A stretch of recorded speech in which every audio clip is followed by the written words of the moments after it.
Good afternoon and welcome to Padre's Ponderings at the chapel. Hello, hello, hello. You got your sweater on today.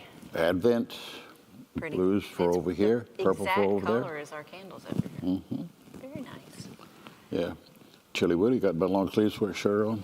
Yep. You ready? You're rolling. Okay. Glad of it too. Matches the card too. Our Christmas card. Whoa ho ho. Whoa ho ho. Planning that. A lot happening with the Advent stuff in it. Oh wow, yes, we are. Well, let's not skip over Thanksgiving. How was your Thanksgiving? Great. Great. Family. That's what it's about. Good food. Yeah. Good food. Very We blessed. didn't do anything. We always usually have the same food, basically. There wasn't anything different. Mm-mm. Except, We had my favorites. except everybody was older. Everybody's older, yeah. So that adds, because they have different experiences at different places. Grace wasn't there. That was sad. It was but good, though. You had Riley's boyfriend was there. Yes, we're expanding. Andrew's girlfriend was there for a ride. Boyfriends. So that was new. Yeah. Things are picking up. Good. Things are picking up. Yep. And That was good. I saw on, your mother showed me on Facebook last night that cross schools, and then talk about that a minute. That is exciting. So this year, Leslie Albert, who is in charge of missions on the Faith Formation team, put in for a contest. And it was a video contest. All schools were open to participate, Christian schools. And so she put in, we would like to contribute or submit a video. So we had a drone going while we were passing the boxes, which we do every year. All the students, all ages, come out and we pass the shoe boxes from the school and the chapel into the trailer to then take it off to the local So they're all lined up and distribution. each one takes pass to the next one. Yes, Shoe box. literally they're passing the boxes. Yeah. We had 1,134 boxes passed that day. We've since received more, so I'm not sure exactly what the total count is, but I would imagine it's at least close to 1,200, which is amazing. Mm-hmm. She submitted the video, and the Sunday before Thanksgiving. Now this is just Samaritan's Purse. It's a Samaritan's Purse. Yeah. Yes, thing. Our shoe boxes. Yeah. And we won. 3 schools won. Now the really neat part, it's fun to win, but Leslie gets to go to deliver boxes somewhere around the world with Samaritan's Purse. A student gets to go From cross schools. from cross schools, and a parent. Gee. And they will go somewhere around the world to just in the distribution of the boxes, which is like Leslie's dream. She was so excited. So we posted the video on Facebook, and it was really cute. And you had to use drone footage because here was the tricky part. You couldn't show any of the children's faces. Oh. So she used the drone footage and put it to music. And did a Well, that was great pretty job. clever. Yeah, yeah. So that's the kind of exciting thing with the shoe boxes this year. We received the most we ever have, and then for that recognition, it's pretty fun. That's very special, and that's such a great cause and great organization. Oh yes. It's wonderful to be partnered with them. Mm-hmm. You're touching one child, touching another child. Mm-hmm. One family here, touching other families. Mm-hmm. So that was exciting. I was talking to a lady who goes to our church, and she and her husband for Thanksgiving this year decided they were going to go to Valdosta, Georgia, which we don't hear as much about. We hear a lot about Asheville and western North Carolina, but not so much about the devastation in Georgia. And she and her husband went to Valdosta with Samaritan's Purse for 4 days. So I was talking to her the other day about their experience in that area. I hadn't heard anything about Valdosta. And that's what she said, that they wanted to go somewhere where there's still a lot to be done. And she said the devastation there was tornadoes. Oh, That you ride down the road, and it's been 6 weeks now, but you ride down the road and there are just trees on houses. Like there's so much that they aren't able to see, move everything. I hadn't thought about the tornado part of it. Yeah. So that, again, that's Samaritan's Purse. So it was nice to be able to talk to her and see what her experience was like with that. They do a great job in a lot of different areas. So. Wow. And last Sunday was the first Sunday in Advent? First Sunday of Advent, yes. We had the Advent wreath lighting and all of our services. And your teaching, your Advent teaching starts tomorrow. Tomorrow evening. And I would like to say, if you're thinking about coming for dinner, please RSVP pretty quickly, because once we hit the limit to how much food we ordered, I have to turn off the registration. You could still come for the teaching. You can still come to the teaching, yes, but if you're planning on eating, please go ahead and submit that, because we're getting close to the limit and we can't add to our order at this point. So. And there'll be people I know who will just come at 7 o'clock for the teaching. They're not interested in if the supper's 6:15. 6:15. And teaching, and that's Historic Campus. The teaching will be in the church. So if you're coming just for the teaching, just meet us over in the church. And Yep. I got to work on his slides today. It's a good history lesson. In the fullness of time. Trying to link some things together and make some sense out of it. And be working on been doing a lot of reading, so I'll pull all that stuff together in my head and I'll be ready to do a little something. It looks like the first session you're filling in that 400-year gap of history and silence. Yeah, but I'm starting in Genesis. But I'll work on through there, Daniel's prophecies and things like that. It's a different kind of thing, but I believe it'll work. I believe it will. Count on the Holy Spirit to fluff it up a little bit. And I pray it'll be a blessing to folks. And that's for this coming Wednesday night. And each Wednesday night will stand on its own. So if you miss the first one, you can come the second or the third like that. But 3 Wednesday nights. Tomorrow's the 4th. 4, 11, 18. And then this Sunday we have I know. Charlie's on show with his lessons and carols. Charlie Fiddler and Dave Fisher and lots of our worship leaders across campuses and services. People from all of our music programs are involved Will in. be coming together. They've been preparing, and we've had lots of a good number of people volunteer to sing. So it'll be a beautiful service. I love that service. And it's going to The be historic campus, so it won't be streamed. But all the musicians will be gathering together. We have lay readers that'll be reading the lessons between the carols. special time of year. Special time of year. Blessed, a lot of people are getting in their time and talent. Yep, treasure and there's stuff. no limit. You can still turn those in. Yep. Are many people doing it online this year? We don't have an online registration for the time and the treasure, but we do have for the talent. So. And that's important, whether you got the envelope or not, the QR code on there to get About involved, serving. to volunteer. Need lots of folks in that.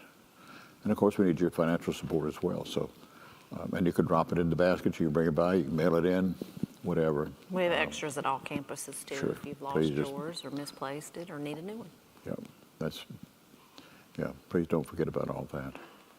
And you got these cards everywhere too. We do. We have cards for all of our Advent and Christmas Eve service, Christmas Day service.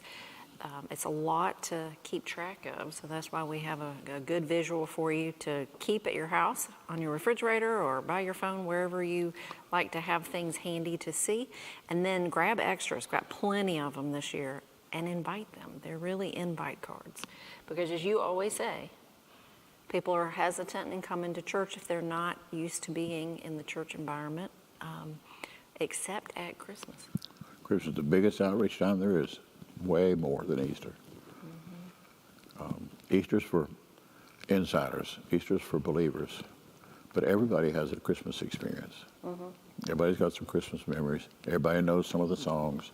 And so you've got that familiar touchstone in there for people. And now they might not know the special worship space or whatever, but if you invite them to come with you or invite them to meet you here and then walk in with them, they'll come because there's going to be enough familiar touchstones Right. that they won't feel lost. And it'll be, the services, some of them have incense in it and all that. Be really neat. I'm looking forward to them. Yeah, we've added 2 extra services at both the chapel and historic campus to help with alleviating the crowds. Yep. So hopefully that'll help. And we changed all the times, so everybody's got to pick a new time to come. And we did odd numbers, so it was easy to remember. And now streamed, We're streaming the 3 o'clock Cross Point Yep. contemporary service, and we are streaming the 5 and the 7 at the chapel. Both the 5 and the 7. Okay. Well, I'll be here for both those, trying to speak about the shepherds. Very good. Looking through that this morning. Yeah. I love the preaching topics that are there. There's so many different themes you can work with. And so I'm working with the shepherds this year. Ordinary fellows who made an extraordinary difference. Is this the one where the shepherd is telling the story about not going? I mentioned that last time. Yep. Yeah. That's about a page and a half of it. The old man, and he's talking to his grandson. Yeah. He didn't respond to the angel message. And that's where that story fits in, is how do you respond to the Christmas message, see? The angels talked to it, and the shepherds made a difference, not just because they went and saw, but because they came back and told. And the fellow didn't come and see, and he didn't go back and tell, because he didn't have the things to tell. That's a big responsibility in it. The holidays aren't just for us. And there are times, and one of the things that's about that is something like Christmas, the Christmas story. It can be so familiar to people that they just, oh yeah, and they just let it just go right over them like a stream of water, and they don't do anything with it. They don't catch any of it. They don't see anything new. And I love going back and reading things I've read before, because as you've got a few years under your belt, you read them different, because you read them through the lens of experience. And so many people, they don't take time to read. They don't take time to listen to the sermons in a way that they're open to hear something fresh. And so they don't hear anything fresh. And they enjoy the sights and the sounds and the smells and whatever, the feeling that's in the air. But if they walk out, virtually no different than when they came in. They've enjoyed the popcorn, see, but they can't tell you about the movie. So sad, so sad. I've been watching the Fox News, Fox Nation, Scorsese. Saints. The Saints. Is that? Yep. I saw it advertised. I haven't seen Yep. it. It's this past Sunday night was Saint Stephen, martyred with arrows. John the Baptist was before that. They're really neat. They're about 45 minutes long. Real neat. But it's interesting to see, and he has some other people on there with him that talk at the end of it to kind of wrap things up. But I would not have thought that he was particularly, given his role in movie producers and some of the stuff he's done, I would not have particularly thought that he was a man of faith, but he really is.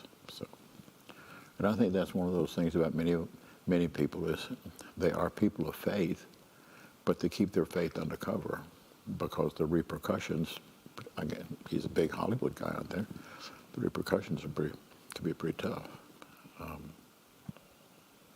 So I'm reading a book now, and a fresh idea of America, I believe is the name of it, and Wall Street journalist, opinion writer for years and years and years and years, and the lady's name escapes me right now, but it's a new book that's out. But it's a compilation of all of her columns, not all of them, but some over the past 5 years. And it's, and she revealed in there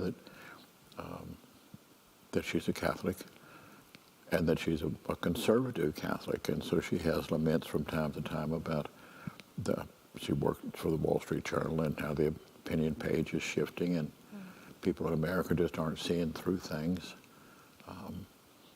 To see a bigger trend, they don't look to trends.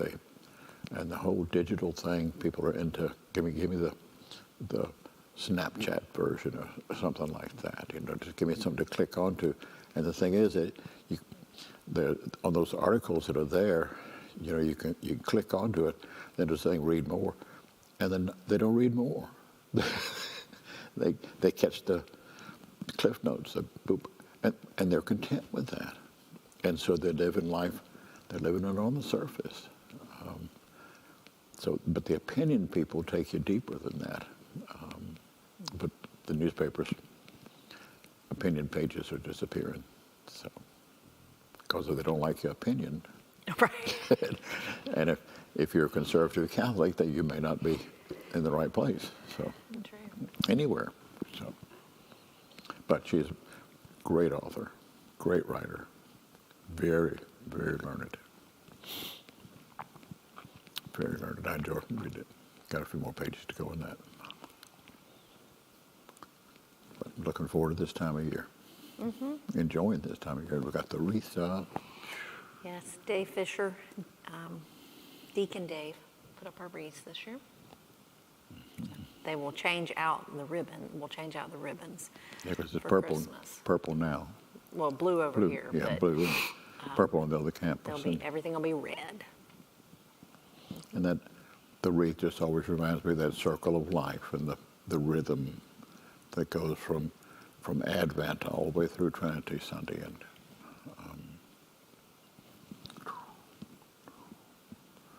but it's a rhythm that's not static. It has a predictable pattern liturgically that calls us into a pattern of life.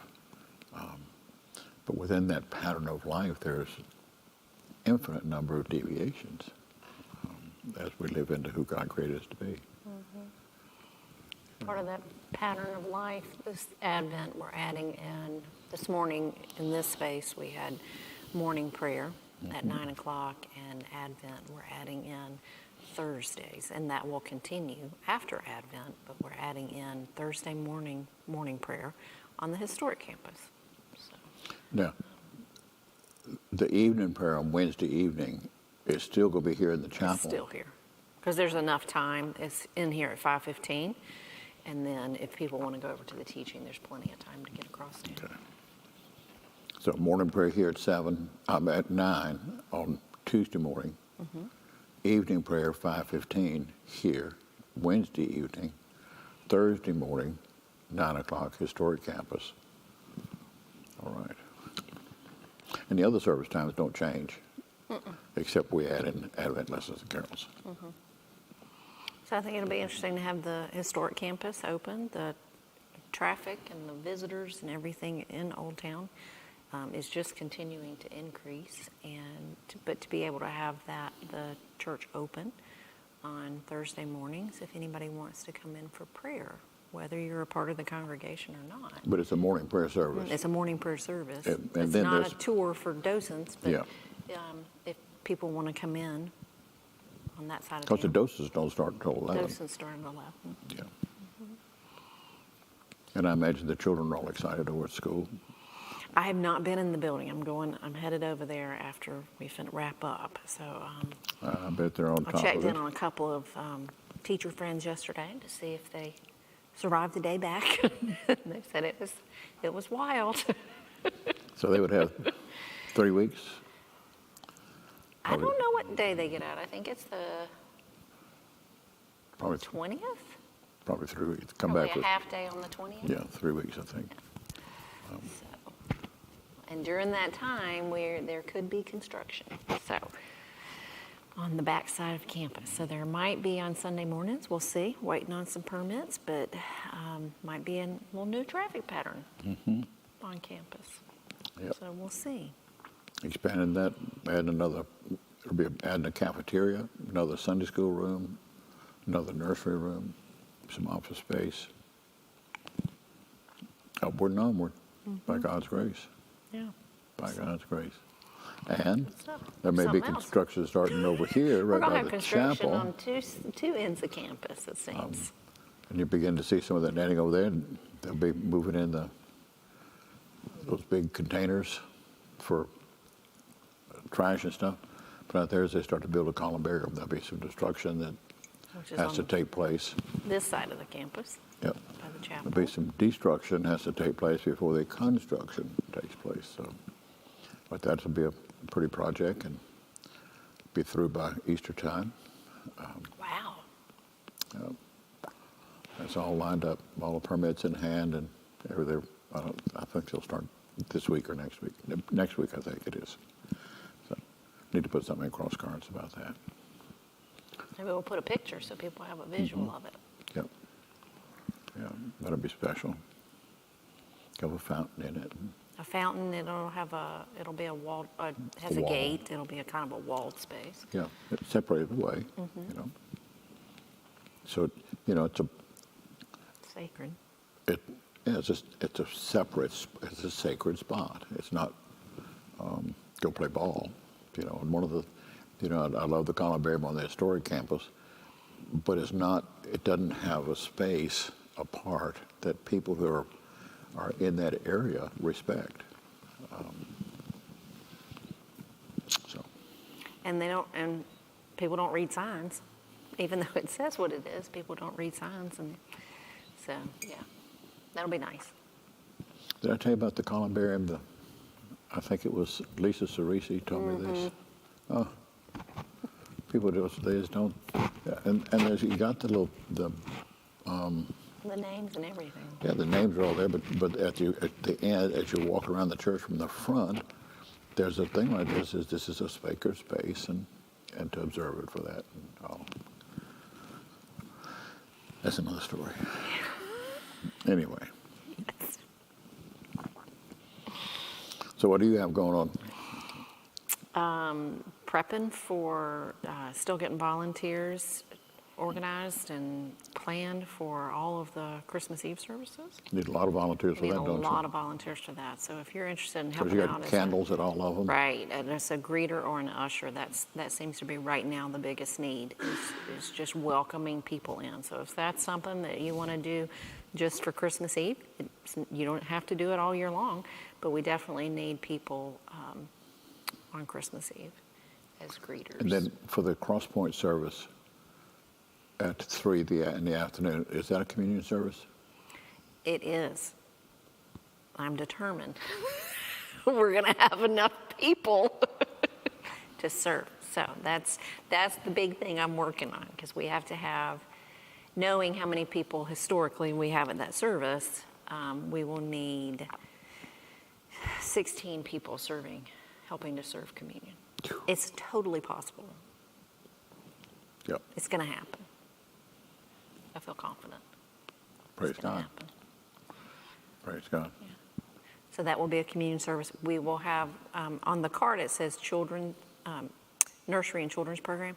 That means nursery and Sunday school program are available for children at that service. That is the only service that we have nursery or something like a Sunday school type atmosphere for the kids. Otherwise, children and everybody will come into the service together. Yep. Family time. Yeah. Great. All right. So candles are being stuffed. Volunteers are being found. We're prepping. Sermons being prepared. Sermons are being prepared. So we should come up with, I should get Lisa, she's a good writer, to come up with, instead of the night before Christmas, we'll do the days before Christmas Eve. Like all the things that we have to remember. I mailed today, I do a visitor card for every visitor that we've had during the year who gave us an address that hadn't joined the church yet. And it's a pretty card. And so I mailed those, put them in the mail this morning. Boop. Good stack of that. We're blessed with a lot of visitors. This is the time of year we'll have a lot more visitors too. Very good. That's a very special touch that your handwritten notes. I'm excited about that. Well, very good. All right, food bank. Christmas, they're doing Christmas boxes this year, so in the e-news and on the loops, as you can real. That seems to be a constant. Cereal, canned tuna, canned chicken. So you can still bring those things at services and then add in some of those Christmas items too, if you feel so led. God's Goods Christmas shop, oh my word. The Christmas That has market. wrapped up now. Christmas market on the historic campus was a big success. Christmas market was one morning. That was a huge success. So some of the proceeds to that, Sonia Wessler and I are going to meet and kind of see what organizations we would like to give to. We give to organizations that help women and children and gospel-centered, but help specifically women and children. So looking at several different ministries for that. And the Christmas shop, I liked having those combined together. So what happened is people came to the market and then they went over to the Christmas shop. Oh. So it's amazing how many Christmas items passed through and how much is going towards missions because of that. That's so right. Amanda, Kaiser. there are lots of people involved, but I know that was a huge ministry for her. So thank you, Amanda, and your team, because that was quite production. Sonia and Kat Robinson. Sonia, Kat Robinson, And a bunch of ladies. Nancy Howland, probably 50 other people, crafters. Oh my goodness, well done. And thank you. So blessed to be a blessing is what you say. There you go. So, all right, well, What is anything that? else? What is it? This is peppermint coffee. I am freezing. I cannot get warm. My heat is broken in my house, so I've got space heaters all over the house. And then our heat here was not kicking on very much. It is now, but and it's cold in here because the heat's not on down here. That's Nobody's right. in here. So this is peppermint coffee. Really? I don't know. I might try that. I'll give you a K-cup. I'll let you try it. Peppermint coffee. It's good. I only drink it at Christmas time, so I get it in while I can.